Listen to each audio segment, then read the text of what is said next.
Parkies is a bidding and building game for 3 to 5 players. The game ends in any round in which at least one player has connected all 4 of his or her entrances. This tutorial assumes you have already set up the game board as shown, and it will walk you through the first 3 rounds of play in under 10 minutes.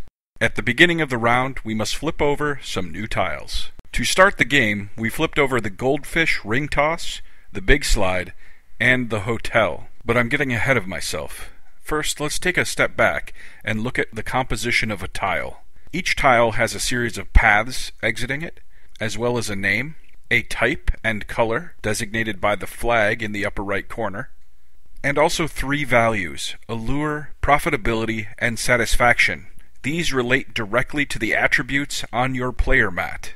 For example, if you purchased the hotel, you would increase allure by 0, profitability by 4, and satisfaction by 1. Your income each turn is equal to the lowest of the 3 values on your player mat. Now it's time for each player to place their bids, starting with the first player. Yellow bids 11 on the big slide, white bids 5 on the goldfish. Red outbids white, which forces white to outbid yellow. This creates a chain reaction where yellow outbids white again and maxes out the value. White chooses to do the same to red, which forces red to the Parkie pool. With nothing in contention, it's time to pay for the tiles, place them, and adjust our stats. Red gains $3 from going to the Parkie pool, collects his pawn, and then chooses a purple Parkie. With no tile in his Parkie will have to remain outside for now. Yellow spent all his money, so moves his marker to 0. Collects his pawn, and then his tile. He places his tile in his park, and adjusts his stats to 7, 6, and 6, respectively. White spent 14, so counts down to 6. Collects his pawn and his goldfish and places it in his park. This moves his stats to 5, 6, 5. Now we can collect income. With his lowest stat at 6, yellow will collect $6. White will collect $5. And red has also earned $5. Now we should move Parkies, but red is the only one that has one and doesn't have a tile to move it on. So instead, we'll move on to choosing Parkies, starting with the first player. The yellow player has a blue tile, and therefore she'll choose a blue Parkie. The white player chooses an orange Parkie. Because the red player doesn't have any tiles, he doesn't get to pick a Parkie. All that remains in this round is to pass the first player pawn to the next player. Now that we're done with round 1, let's take a break and look at the considerable powers Parkies have. First, for each Parkie in your park that matches a color of a tile you're bidding on, you'll get a $2 discount. So for example, if you have 2 purple Parkies and you're bidding on a purple tile, you'd have a $4 discount on that tile. This even allows you to bid more than you can actually afford. For example, if you had $10 and you have 2 Parkies of a matching color, you could actually bid $14. Second, at any time, you can discard any Parkie from your park to add $5 to your money track. Third, if someone has already bid the top spot on a tile that you really want, and you have a Parkie that matches the color of the tile, you can discard that Parkie to trump their bid. If somebody has already trumped the bid, you can trump it again by spending another Parkie of that same color, plus 1 more of any color. To begin round 2, we need to flip over some new tiles. We'll start by flipping over the medium attraction, and it's the restrooms. Now we'll flip over the small attraction, and it's the kiddie coaster. Now we're ready to place bids again. White bids 11 on the restrooms, and red outbids him immediately. Yellow plays it safe going at 5, and white outbids yellow. Yellow then goes to the Parkie pool. With no contention, we're ready to pay and place the tiles we just purchased. Yellow takes $3, his pawn, and a green Parkie. Parkies have to go on an entrance tile, so he puts it on the big slide. White pays 8, then grabs his pawn and his brand new kiddie coaster and adds it to his park, and adjusts his stats. Red pays 14, forgetting the $2 discount he earned from the Parkie he chose earlier. You have until your next bid to reclaim a discount that you forgot about. He then takes his pawn and his new restroom tile and adds it to his park, and adjusts his stats accordingly. His Parkie finally has somewhere to go, so he places it on the tile. Now we can collect income. White goes to 9, red goes to 19, and yellow to 15.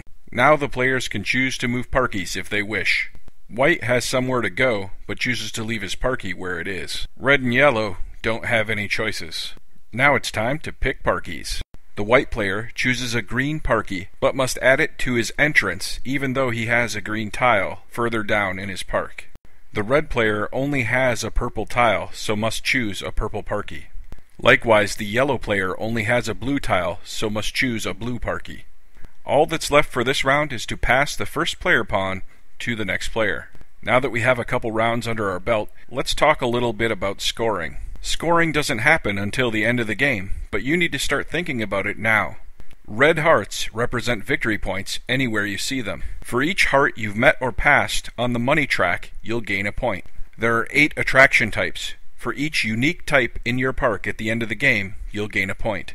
For each attraction with a matching Parkie of its color on it, you'll gain a point. For example, a blue water tile will gain a point if it has a blue Parkie on it. Only 1 Parkie per tile is scored.